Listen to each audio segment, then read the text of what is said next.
go.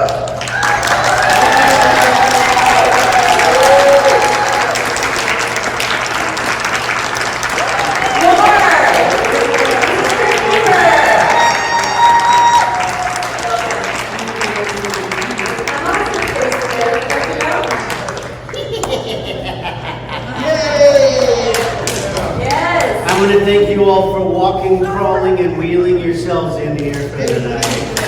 Don't mess with me or you're going to have to mess with him in the back right there. The Dark Lord. How are you? I'm wonderful. How are you, sir? Good. Welcome. So first things first, I have a gift for you. You have a gift for I have me? a gift. Is it a good one? I hope you enjoy it. Now, I told you about it. If it's in Vegas, it better stay in You're Vegas. right. I told you about this item that I had, maybe like a year ago.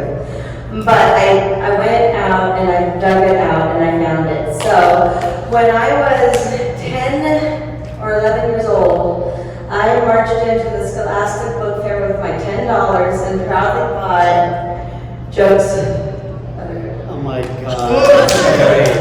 And I wanted to Oh, that's so great. I have Yes. nothing like this. Told by the crypt keeper, the vault keeper, and the old witch, you'll die.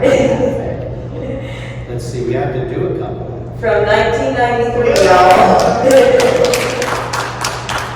Let's see. Greetings and salutations, boils and ghouls.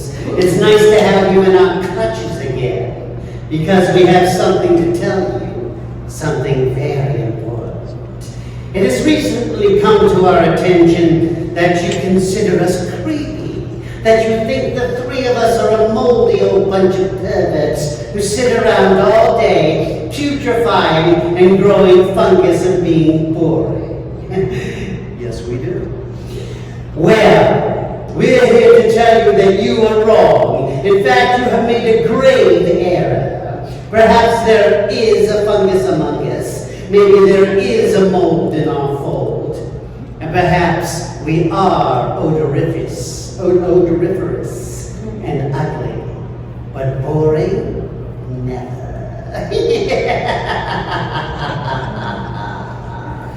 I love that. Yeah, read it. Just pick a random joke. Okay. Yeah. Why did the Cyclops give up teaching? Because he only had one pupil. What do you call a mortician's place of business? A box office. Let's see. I just had a wart removed from my nose. Have a scar? No, thank you, I don't smoke. That's bad. Maybe the crypt keeper couldn't make that one work. Let's see.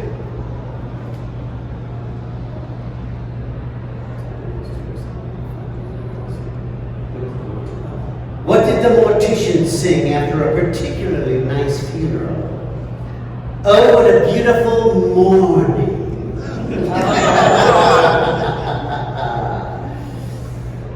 What happened to the girl who swallowed a spoon? Ooh, she didn't stir.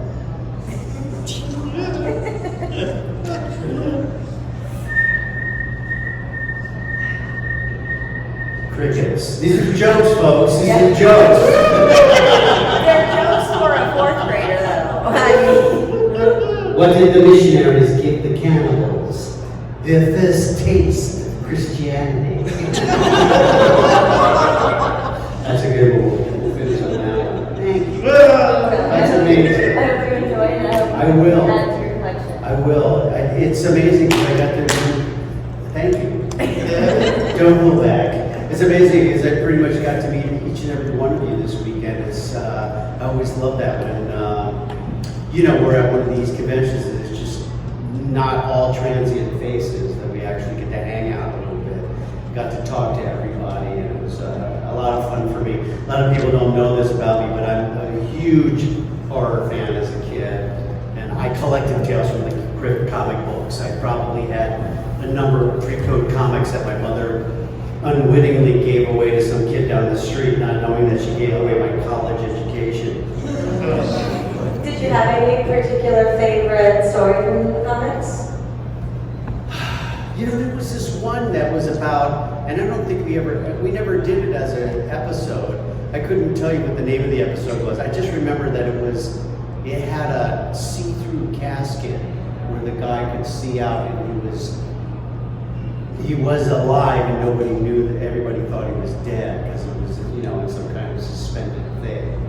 And I remember that really darkly, you know, over the years. But I used to love Alfred Hitchcock Presents. That was such a good show because he was kind of like the crypt keeper, wasn't he? You know, he was always telling back on. It was the whole deal. You know, what the crypt keeper was, you know. Our favorite hosts. Yes. You know, I was honored at a number of years ago at the Cincinnati Horror Hound. They have the Horror Host Hall of Fame there in Cincinnati. I didn't even know it existed, and they surprised me by inducting me into the Horror Host Hall of Fame. It was completely unexpected and so totally cool. You know, I got to meet all the, you know, Dr. Creepy and all these people who were nationally known and locally known horror hosts from all over the United States and the world. They were all there to, you know, induct me into their club. That's amazing. Did they have Sven Gooley there? They did have Sven Gooley there, yes. Yeah, it's one of my favorites for sure. For sure, yeah. I live in Chicago, so Yeah. it's part of my weekly viewing. Yeah. Since I live there. Excellent. Yes. Okay, so I could talk to you about everything for forever, but I'm going to give them a chance right now. Do we have any audience questions? Yes. Yeah.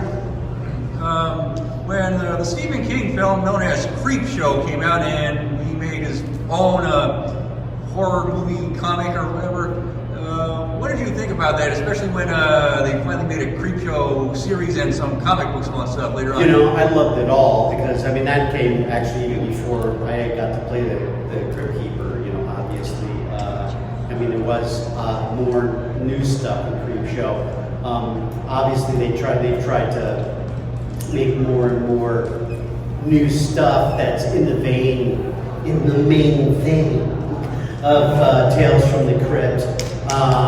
But you know, for me as a horror fan, the more the merrier. But I loved it. But there's, you know, the one thing about Tales from the Crypt, I always wondered what it was about Tales from the Crypt that I loved more than anything. It just had its own identity that was different. You know, the comic book, of course, had the Crypt Keeper, the Old Witch, and the Vault Keeper, which I loved as a kid. It kind of tied you in because those were characters that let you know that this was supposed to be fun. And it's not just supposed to be scary or creepy or whatever. Excuse me. So many of the different horror anthologies or anthology shows don't have that identity to them that this one had. And then when we made the TV series, they were so hell-bent on wanting to make the Crypt Keeper fun, you know, and obviously getting Kevin Yeager, who had made Chucky, to come in and make the puppet was, you know, that was the first great thing that happened in terms of the Crypt Keeper being the identity of our series. And Kevin looked for a long time for the voice. They gave him the job of also trying to find a voice that matched for his puppet. And so I was doing another series on HBO called First and 10, where I played a Bulgarian field goal kicker, you know, so I knew that I did voices and characters and that kind of stuff in my stand-up. And so they brought me in to meet with Kevin, and I started doing what you know now as the Crypt Keeper's voice for him, and he was like, I could see he was like sitting there and been listening for days, and he saw that and he was like, because he was recording, he's like, you know, and he starts laughing and I start laughing. I'm like, great, the Crypt Keeper laughs at his own jokes, you know, and that's where I think maybe because I had read the comic books as a kid, you know, I understood that it was supposed to be fun and funny. I think a lot of the other people were coming in trying to make him like scary and creepy and. You understood he was amused with himself. He's creepy because he's amusing himself over death and that kind of stuff, and that's the fun thing about it. So I think that, you know, to answer your question directly, I mean, like I said, the more the merrier when it comes to horror. I love it if it's successful and it's good. But I think that Tales from the Crypt is unmatched just in the fact that it has its own identity with the Crypt Keeper and based on those comic books. I mean, you pick up one of those comic books and you look through the comic books, it looks like a storyboard for a movie, you know? In fact, we used on the series, we used some of the comic book stories all those episodes except the Three Pigs, which was the last episode, were all based on one of the comic stories from the EC Comics, whether it was Tales from the Crypt, Two Fisted Tales, Tales from the Vault, all these different comic books that were EC Comics. And we actually used some of the frames of the comics as storyboard to set up the look of each scene, which was kind of cool. Do you know why they ended the show with a cartoon that wasn't part of the comics either? Oh, I don't know. I guess I just wanted to try something fun. They had come in and they wanted to do a fairy tale. They wanted to, now that they were doing like Tales from the Crypt cartoon and they were doing all kinds of fun stuff, we thought it would be fun, since the Crypt Keeper was a storyteller, to do some kind of fairy tale. And they had thought, I think at first they had thought of doing like Little Red Riding Hood or one of these was going to be one of the episodes. And then they got Bill Kopp, who I had worked with many times on Eat the Cat and Terrible Thunder Lizards and some really cool cartoons over the years.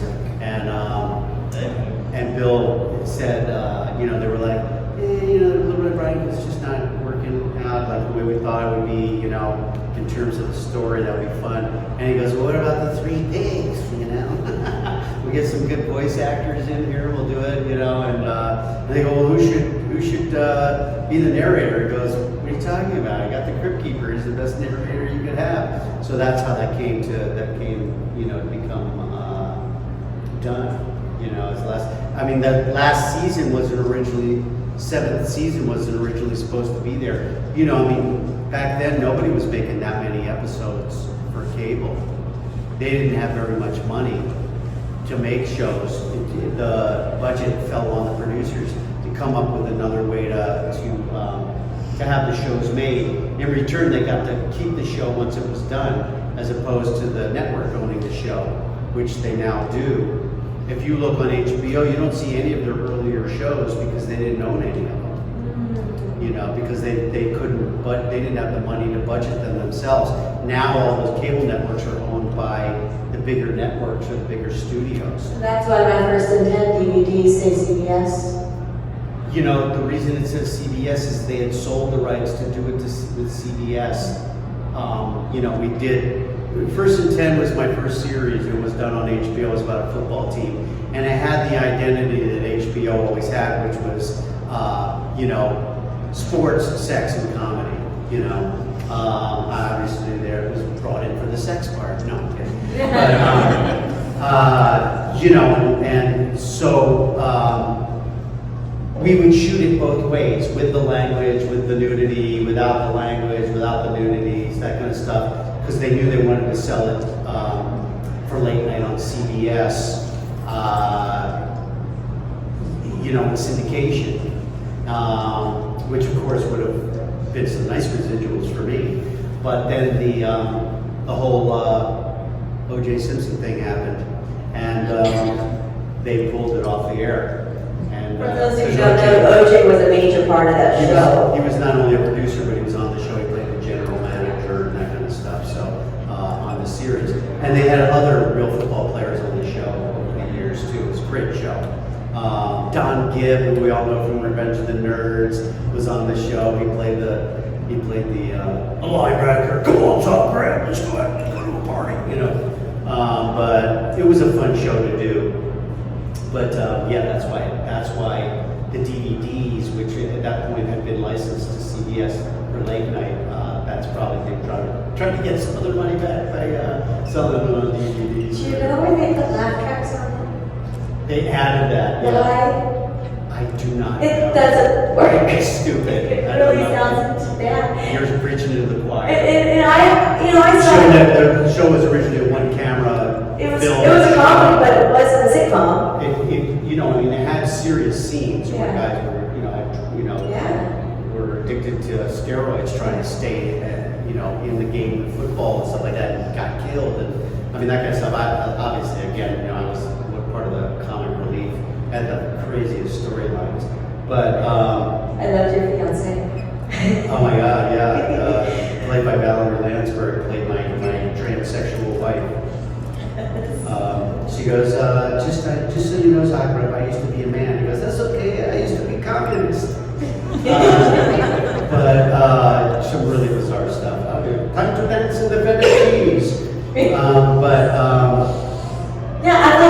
thought I was having a fever dream. I had no idea that I you saw- watched this once at First and 10, first of all. I own it. I watch it. But I saw it first run. It was close to being first Tubi? run. No, It's on Tubi. when I was a child with my grandmother. Oh, you saw it. Yeah, me.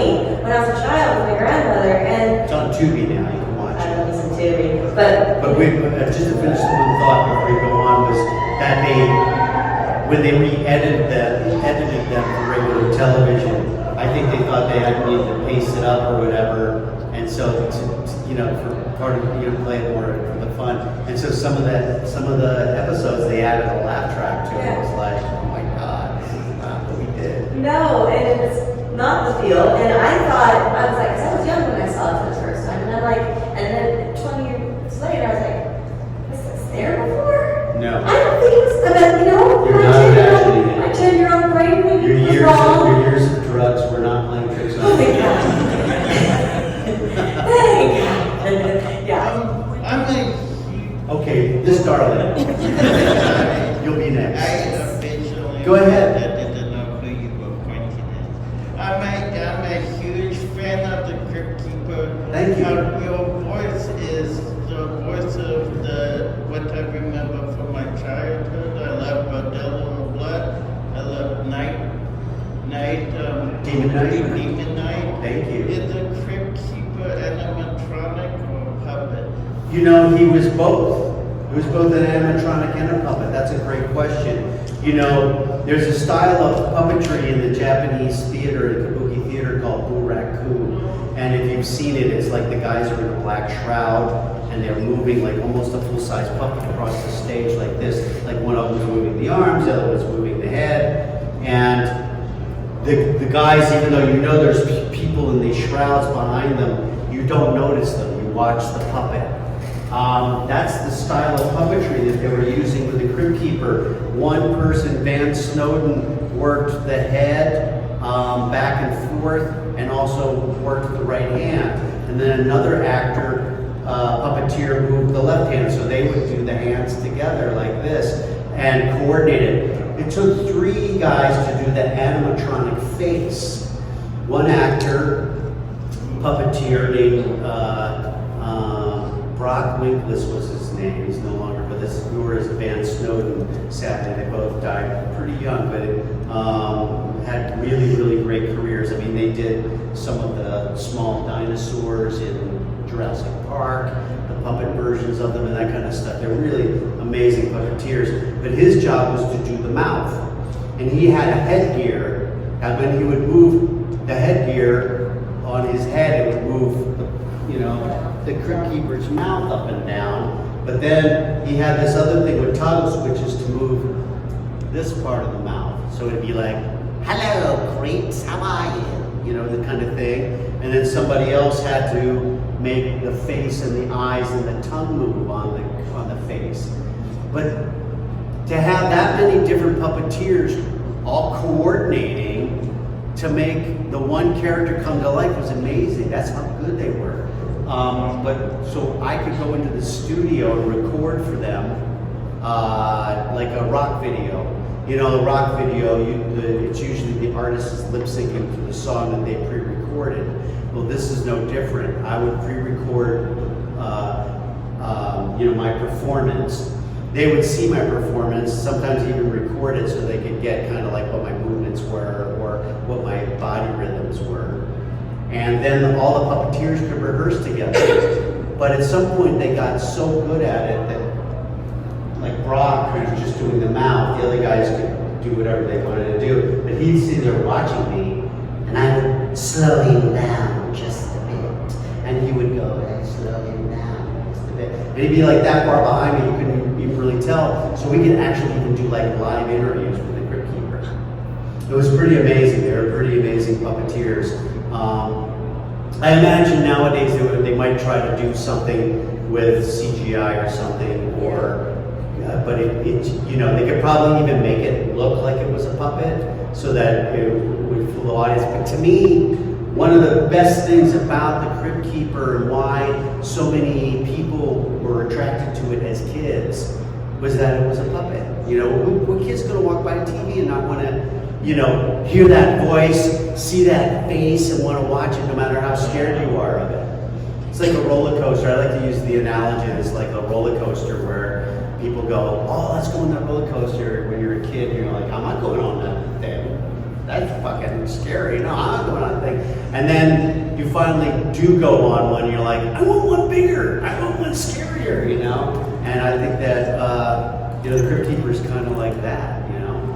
You know, I think back then there were two types of children. There's the ones that liked cartoons and animation, that was not me, and the ones that liked the puppet shows. You know, the Fraggle Rock and all the Jim Henson shows, and me, I was in love with this Canadian show called Today's Special, which is creepy as fuck, but now I watch it.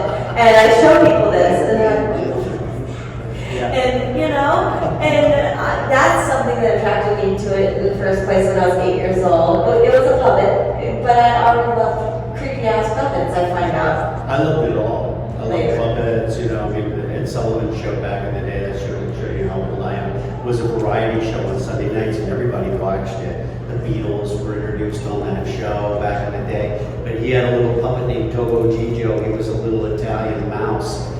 And you couldn't see the puppeteer because he was in the dark behind it. But he was a little, hello lady, how are you? And he would switch up his ears, and I was like, Mom, I want a Togo Gigio. You know, and then like Toy Barn or one of the stores, Toys R Us, whatever, had like a little version of Togo Gigio that you could play with at home. But I loved ventriloquist dummies. Yes.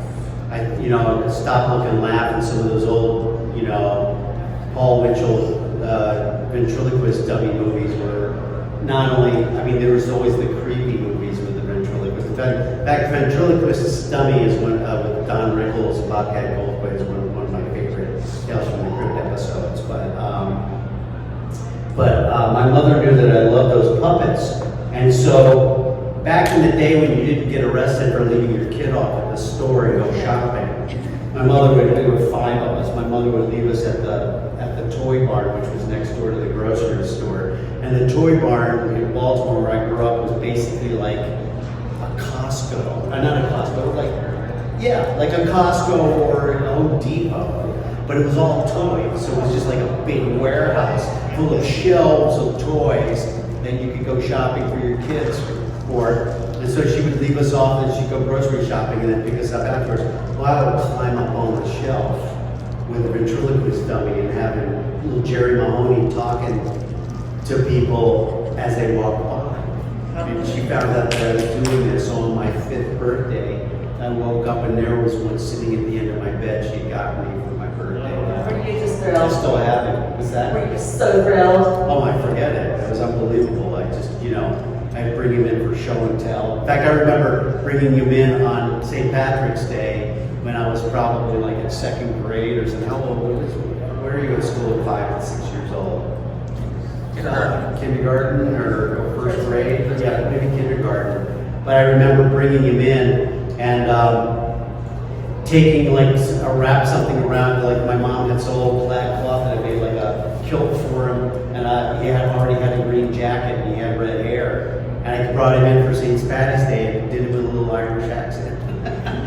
These are the little things that like made my career. Used to irritate the shit out of my family, and now they don't tease me because I make a living doing it, you know. For also sharing the stories about your mom. Thank you. Yeah. My mom was amazing. My mom used to make me costumes. She made her own clothes. She was just like one of those everything moms can do everything. But she she, I'd be like, I want to dress up like a knight. Okay, so she took an old piece of paneling from down the basement and cut a shield and took the old wood burning set that we used to make wood burning with it and wood burned a griffin into it, so I had my own shield and stuff like that, but yeah. You had a question. Yes, I was wondering if you were ever gonna do a live show like you did years ago at Knott's Berry Farm in California. Oh gosh, I loved that. That was so much fun. Elvira and I used to do all the commercials for them, and then they had instead of a stunt show, which would be the rest of the year, they did like a slasher stage show where it was like a stunt show on stage for everybody to see, and it would, I don't know, they could probably show it every hour, once an hour or something like that, like a stunt show. And the Crypt Keeper would pop up. I had pre-recorded stuff, and they had a floppy version of the Crypt Keeper pop up on the stage, and people would have their throats slashed, and the audience would be covered in blood. It was like a Gallagher concert in Waterloo or something. And it was so much fun to be standing in line, and the Crypt Keeper would be talking to you. And but they had licensed it from the guys that showed when my guys had the licensing to the show. And the only reason that they don't do it, once they got established, they didn't want to pay for any of that stuff anymore. It's like they get cheap. It's like, last time I went to Universal Horror Nights, I was so looking forward to it. They didn't hire all those actors. Instead, they just had a bunch of people dressed up like The Walking Dead. And I was like, I get it. Walking Dead is very popular, and you own it, you're advertising it. But it's like, I want to see all the other stuff. I don't just want to see a bunch of zombies.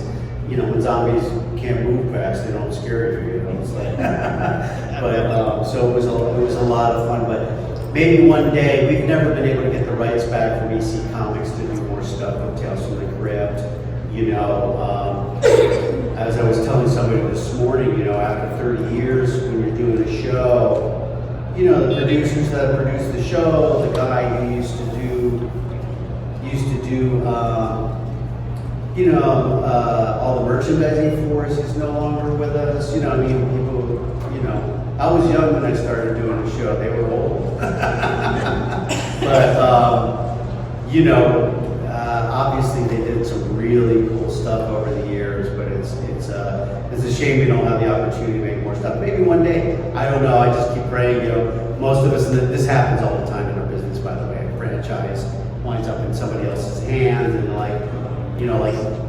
they wanted to do another version of Tales from the Crypt, but they didn't have access to the puppet that we had, because that belonged to my producers. But they couldn't do anything new with the puppet because they didn't have the rights to Tales from the Crypt anymore. So it's kind of a catch-22 situation. But I love doing stuff live myself. I mean, I started in the theater performing on stage. In fact, I had shoulder surgery. People are like, "What happened to you?" I go, "Probably falling down the steps 8 shows a week for laughs in some show that I did or something." Trying to do the Jim Carrey School of Funny. I don't know. Beat the crap out of myself, and I'm paying for it now. But it's like Kane Hodder, who obviously was a stunt guy on top of an actor. How he beat himself up. Well, the funny guys beat themselves up pretty much the same way, doing a lot of stuff like that too. But I love performing live. I used to have a street back in the day when I lived in New York and I first started doing theater. It didn't pay very much. It still doesn't. I made more money street performing. I used to street perform in front of the Metropolitan Museum of Art in New York, and they had these big steps that came down from the museum, and it was right on Fifth Avenue, so there was all this stuff happening that I could make fun of. I'd put on a white face and I'd I'd climb the building across the street, and I'd hang a banner, "Now appearing John Kassir." You could see it from 2 blocks in either direction. And people would come sit on the steps and I would do a show. Pass the hat. I made more money doing that, trying to survive in New York before I ever made it.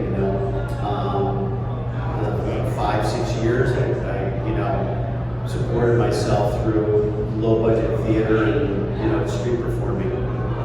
Yeah. What was your experience on Star Search like? And do you have any anecdotes? Oh my God, that's a great question. I was just actually you know, thinking about that, and it's funny you said that because literally my rise into the television industry came from the Star Search. And for those of you who don't remember Star Search, it was like the original, you know, so you think you have a talent or whatever, you know, show. So you're thinking of that. I know, that was a Freudian slip. But they had actors, and they had comedians, and they had singers, and they had bands,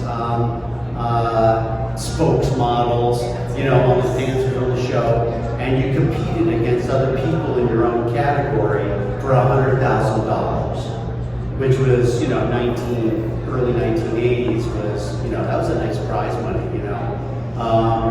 So that was completely off the radar of my brain, but I had gotten in an off-Broadway show, it was a musical about stand-up comics. And how many people know Dreamgirls, the musical Dreamgirls, which is about these three singers and how they come together and they become famous, and you know, and it's a musical. Well, this was similar, but it was about stand-up comics. It was a musical, and it starred me along with Scott Bakula, who was just starting out. You all know Scott from Quantum Leap and from you know, CSI, New Orleans, and all these great shows. And another guy, Jerry Colker, and I played the kind of like an Andy Kaufman kind of very kind of suicidal, weird comedian, you know, who did jokes about death, you know, stuff like that, which was kind of foretelling of me winding up being the crypt keeper. But he'd come out on stage dressed up like a monk and pretend to mime hang himself, and then tape record the audience's reaction and walk off, you know, stuff like that. And so I was doing the show. It was a hit off Broadway. Finally, I was in something that everybody started to know who I was, at least in New York. And these people came up to me after the show and they said, "We want you to be on Star Search." And I go, "Well, I know what that is, but what do you want me to do?" I go, obviously I'm in a musical, I can sing, but I can't sing like Sam Harris, who was on the show at the time, killing it. I mean, this guy can sing. I mean, I was like, I can't sing like that guy. They go, no, why don't you come on as a stand-up comic? I said, you know, I'm not really a stand-up comic, I'm playing a stand-up comic. They go, well, you can win $100,000. I'm like, fuck, have you seen my act? You know, like, I'll be working on it tomorrow. So I went on the show, and I had done sketch comedy, and I had done street performing, and I used to do like the talent shows with my buddy Fred. We'd do the morning announcements in high school, and I would do like the Wizard of Oz in 2.5 minutes, you know. As mayor of the Munchkin City, the county of the land of Oz, what's that? That's the castle of the Wicked Witch. Oh, Dorothy's in that awful place. Oh, I hate to think of her in there. Fellas, we've got to get her out. I'm gonna play an egg in there, and you're gonna lead us. All right, I'll go in here for Dorothy. Wicked Witch or no Wicked Witch. The gods or no gods is just one thing I want you fellas to do. What's that? Lock me out of it.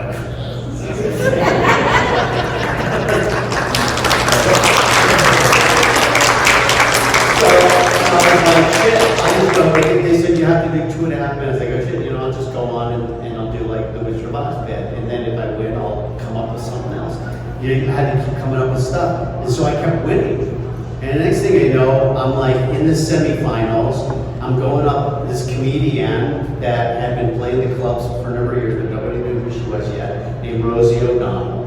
And then I beat her in the semifinals, and I beat this guy who had been playing the clubs, but nobody knew who he was yet. Sinbad in the finals. Next thing I know, I win $100,000. They're alone. You're gonna open. You know, Tom Jones is a guest. They had guest celebrities on all the time. They had, you know, everybody from Bill Cosby. They had dancers. They had Jamie Farr and all that. And they had Tom Jones on it. Tom Jones was like, "Oh, I'm a comedian. He's gonna open for me in Vegas." And they were like, "Oh my God, you're gonna open for Tom Jones in Vegas?" I'm like, "I can't open for Tom Jones in Vegas." They're like, "Why not?" I go, "I got no fucking act." I've just been making this shit up as I've been going along. So they're like, I go, how long do you have to do as an opening act? They go, 20 minutes. I go, oh, I can do 20 minutes. You know, so I went and took all my bits and I put them together into this idea that I was a guy who was addicted to television and I could change channels on myself, you know, and I got up there like I was at Alcoholics Anonymous meeting, you know, trying to fight the urge to channel TV shows. And, you know, I wound up opening for the Temptations and the Four Tops on their TNT tour and Lou Rawls. And, I mean, like for 5,000 people, you know, because I came from the theater, it didn't unnerve me to get up and do, you know, work in front of a huge audience. It was actually harder to play in the comedy clubs where, like, people are, like, heckling you and shit and drunk, you know. It's kind of like they're a captive audience and you're captive on stage. Street performing, at least if something didn't work, there was something else that I could go to immediately that was happening over there, you know. So, you know, from there I started getting a bunch of different sitcoms and that kind of thing, and that launched my television career. So, you know, it was a pretty cool thing. Still got the $100,000 socked away somewhere, but I remember for years that McMahon would always send me a Christmas card. I'm sure he sent it to anybody who went on the show or whatever. He was a really nice man. But it was really funny. I tell this story about how, you know, like I'll take photos with people. When you guys buy a photo or something, you do the word photo op, and I take a picture with you. You notice I do the Crypt Keeper laugh next to you. So you're like, you know, whatever, to make you react. And McMahon used to tickle you when you took a picture with him. You'd be standing there, just before they take the picture, he'd tickle you, and you'd be like, I guess because he just got tired of seeing photos of people like being serious or not having a good time or whatever. So that was his thing, tickle you know. Oh my God, he was such a great guy and an adorable guy. You know, and, you know, I mean, Johnny Carson used to tease him about, you know, his drinking. You know, and I mean, I never saw him like drunk, but he always had a glass of wine backstage, man. They'd hear the cork pop in his dressing room and they'd go, time to start the show. I went down an Ed McMahon rabbit hole once. Did you really? Last year. For what? Well, you know, there's a thing online that Ed McMahon, the Mandela Effect, never worked for a publisher's clearinghouse and blah, blah, blah, right? But I remember him saying it in an interview with Tom Green like 20 years ago, so I was on to find it, and I found this other interview. I did find it, by the way. He did say it. And this other interview, and I just went down this 3-hour-long YouTube Ed McMahon rabbit hole, and I learned a lot about the man, and I developed a great respect for him. Like, I didn't know anything about him personally. I'm like, wow! And then I talked about the podcast, and like, I'm like, oh, we're just rabbit hole guys. You're never going to believe it. You know, when we took Three Guys Naked, which was the name of the musical that I did, Three Guys Naked from the waist down, people were like, was it a gay review in the village? She was like, no, it's a metaphor for how you felt in front of the audience when you're bombing. So that was the name of that musical about stand-up comics called Three Guys Naked from the waist down. And when we were redoing it, and it was going to be done in LA, they asked me, because they go on the Tonight Show, in the play, they go on the Tonight Show, that's what breaks open their careers. And they go, can you get Ed McMahon to do the intro? Like, coming up, the Three Guys, you know, and I go, I'll ask him. And I asked him, and he showed up in the sound studio and put it down for me for free. It was like the nicest thing. What a nice man.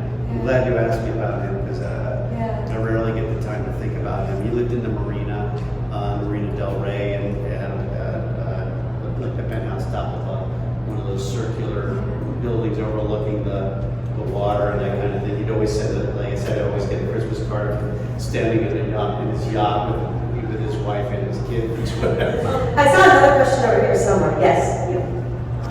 Tyler. Is that right? Yes. I try to remember everybody's name. Sorry if I don't, but when I get to write them down, sometimes I remember. So what would have been your favorite, like, special guest or crossover episode, or On Tales from the Crypt? yeah, from Tales from the Crypt, and did you expect for this to become the classic that it is today? You know, obviously it was it was a classic in the comic book world already. Right. You know, from the 50s and 60s. And because it was on HBO and I had already been doing a show on HBO, which I thought nobody saw, although there were people who saw it so much less than if you were on a network show, that I didn't think people would see it. But about the time the Tales from the Crypt came on, because Tales from the Crypt was popular, it helped bring a lot more people to HBO. And then, of course, it was re-shown on Fox TV and in other places, and it sold as DVDs, et cetera, et cetera. So for that reason, I only thought it would be for like kids like me that had grown up on Tales from the Crypt. I didn't think that it was going to be something that would have lasted 30 years where kids were like, this is my gateway drug to horror. Which is just, it makes sense. Like we were talking about the puppet and the whole thing. It just makes sense. It's so accessible to, a kid's sense of humor and their wonderment and everything else. And we had some of the best stars on that show. I would come down to the set if any of the wraparounds that we were shooting with the Crypt Keeper had somebody there, whether it was, Whoopi sitting at the table, on the talk show with the Crypt Keeper, or Arnold, trying to pump up the Crypt Keeper. So I would be off camera so that he didn't have to play to a recording. And so I got to meet all those people. I mean, obviously as an actor, I was getting to work with all these different people anyway. But some of those people were like big stars, and to get to meet them and hang out with them on the set, that kind of thing was cool. But the one actor that blew my mind was Tim Curry, playing, in Death of Some Salesman, playing Winona and the mother and the father, who pulled a scam on Ed Begley Jr. Thank you.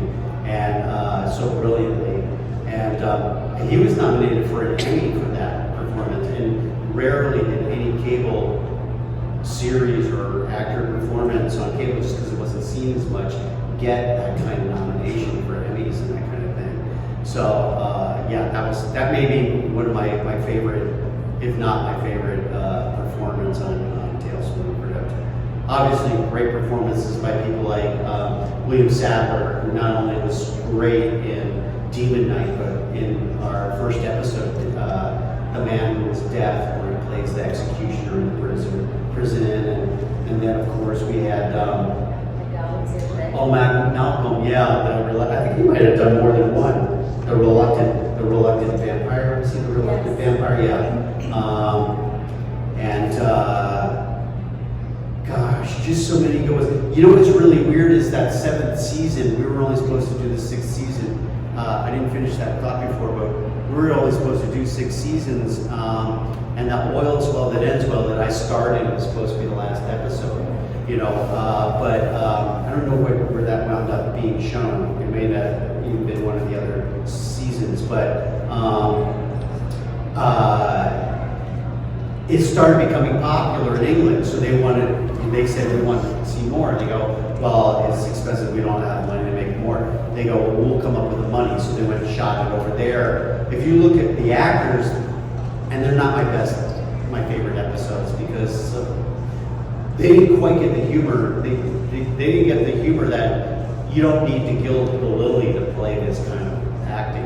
You play it serious, it's already funny on top of it. They were like overacting it because they thought that's what you had to do for that style of acting, which is what they do over there, which is great, but that's not what this was. But the actors that wound up in that show, we didn't know who they were here, but they were already obviously good actors, and now they're huge stars, whether it was Ewan McGregor, or Daniel Craig, Emma Sands, Tim Roth. I mean, there's amazing actors that are now like big, huge movie stars, stuff like that. The first time anybody over here saw them were like on Tales from the Crypt episodes. It's kind of cool. We have time for one more. Anyone? No? Okay, well, I have a wrap up then. Last chance. Read more of the book. Wait, I saw a question in the back. Young lady just raised her hand. What's your favorite horror movie right now? My favorite horror movie right now? Oh gosh. That's tough because I'm a real purist. I love the really fucked up ones like, like The Exorcist, where they feel like, you went to church and now you're going to hell kind of thing, Those ones really were very visceral, Rosemary's Baby and Exorcist and Omen. And those were the really scary ones to me. I like slasher films, but they were never really my bag, in terms of that. Gosh, it's a hard question now because some of them are hysterically funny, whether it's, Fridays at Freddy's and, or, Art the Clown. I mean, it's so creepy, but it's just gross, I mean, it's creepy and I like watching it. You can't not watch it if you're into horror, but it's still, again, not my favorite stuff.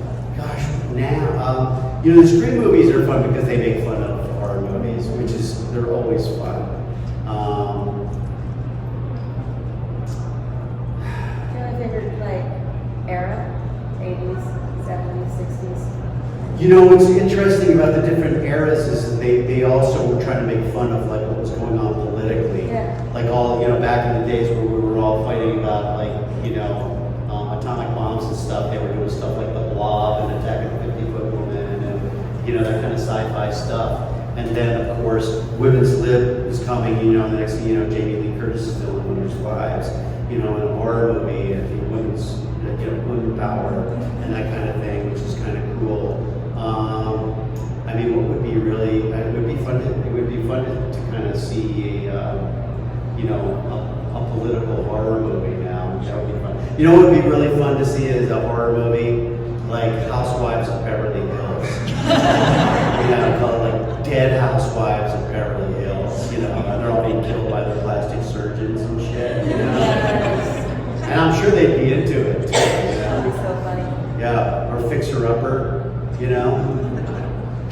Keep finding dead bodies and they're trying to do, like Chip and Joanna Gaines are trying to redo a home and it's haunted.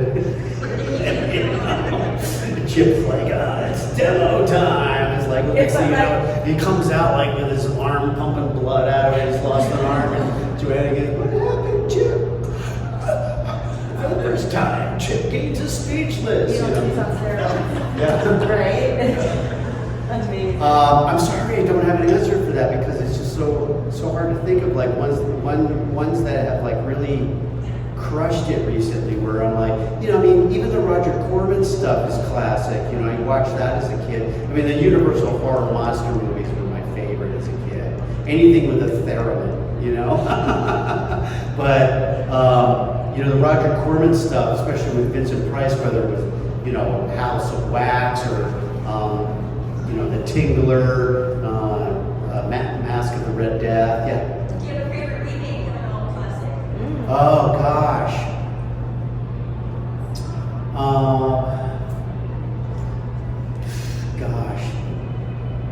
The horror stuff is hard because, I've been waiting for them to make another good Frankenstein movie. I loved Poor Things. I thought it was about as classic as any horror movie you could make, but it was beyond a horror movie, obviously. It had a lot of different levels to it that were, it was kind of like Terry Gilliam meets Frankenstein meets Forrest Gump, It was like, if you haven't seen it, it's pretty amazing performances, but also just the art direction is beautiful and that kind of stuff. But I'm just not that as attracted to some of the horror stuff that I see these days as what I used to have. The Exorcist remake was pretty good, but it just couldn't touch the original. I love the fact that horror movies continue to use practical effects because those hold up. I mean, how many times have you watched a movie and you're like, oh my God, look at the effects of this, and then two years later you look at another movie and you go back and see that other movie and the effects look like they were hand drawn on the screen compared to what they are now. The practical effects always hold up. I mean, you can go see Night of the Living Dead, and there's a little girl with a trowel, and just the sound effect of her stabbing. They probably went to the butcher and got guts from cattle or something, and they're walking around rage, whatever. And that's as visceral as anything that you're gonna get. I know I'm a hard audience when it comes to horror because of that. But, you know, shit, it's weird what's popular now. But I love that it appeals to younger kids, and people are letting their kids go see it. You know, so Yes. that's fun stuff. I mean, I love stuff like Goosebumps. You know, Goosebumps is great because it's kind of timeless. You know, I got to do some spooky character voiceover stuff for the Goosebumps movies and that kind of thing. I love, you know, the Ghostbusters stuff is fun. Again, because it was so new and so different when the first one came out, there's no way you're going to ever have that feeling again from one of the new ones. But I got to do like the little mini marshmallow guys in the last one. I didn't work on this new one, but I did a lot of the subway ghosts and stuff in the all-female cast which was kind of fun and cool. I'm always looking for that kind of thing to work on too. You know, whether you get to do you know, Hellraiser movies and stuff like that are kind of fun. Yeah. Read us some stories. Let's see a couple Let's of close out with that. Why did the mortician leave a pail on the sidewalk? So nobody would kick the bucket. What has 4 legs and flies? A dead dog. Oh, that doesn't make any sense.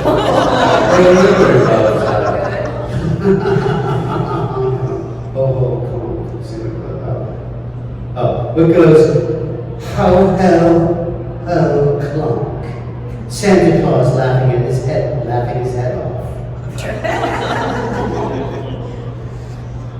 Oh, okay. What is the most popular TV show among ghouls? Name that tomb.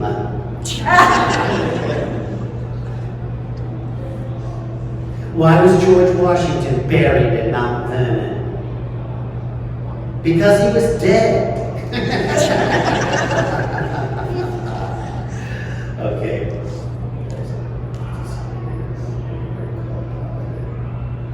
Okay, no, that's not true. They didn't say it was a good book, guys.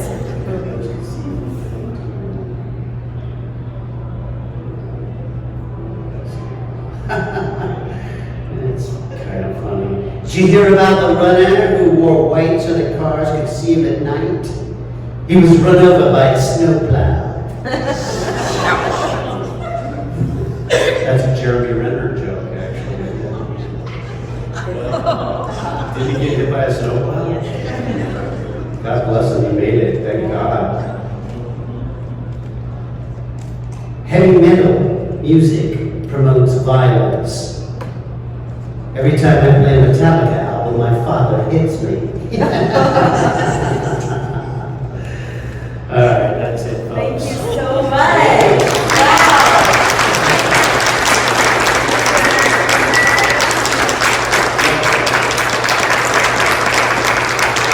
Thank you guys so much.